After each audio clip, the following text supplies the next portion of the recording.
Hi, I'm Allison Emilio, and you're watching a special Tanker Market Outlook edition of McQuilling TV.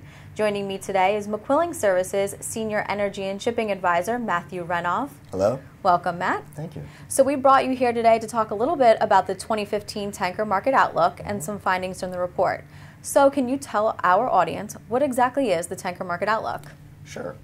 The Tanker Market Outlook is a comprehensive analysis on tanker markets. It starts with historical analysis on supply and demand. We then use strong correlations that we find within the historical data to project a 5-year rate forecast across 8 vessel sectors and 15 key trades. 9 of the projections that we make are in the dirty sector, 6 of the projections that we make are in the clean sector, and then we do 1 triangulated projection for the dirty sector and 1 triangulated projection for the clean sector. Can you tell us what you were able to uncover with regard to supply and demand in 2014 throughout this process? Sure. 2013 to 2014 was an interesting year for dirty and clean tanker markets. The dirty market was pretty flat year over year, while the CPP market experienced about a 3% growth in supply. In regards to demand, despite a 900,000 barrel a day global increase in consumption, ton miles actually decreased by about 2.9% in the dirty sector to total around 8.95 trillion ton miles. In the CPP sector, there was about a 1.2% growth, which totaled at about 1.57 trillion ton miles. So you just mentioned that you saw an increase in global consumption. However, there was a decrease in ton-mile demand. So where did you see these notable demand shifts, and do you foresee it continuing throughout the forecast period? Yeah, the meaningful demand shifts are really a product of North American crude oil production increases. Both Canadian oil sands and U.S. shale reserves have been producing significantly higher levels year over year. Because Canadian oil sands are producing a very heavy crude oil and U.S. shale reserves are producing a very light crude oil, the impact is felt by different suppliers globally. Most notably, the Middle East producers and the West African producers.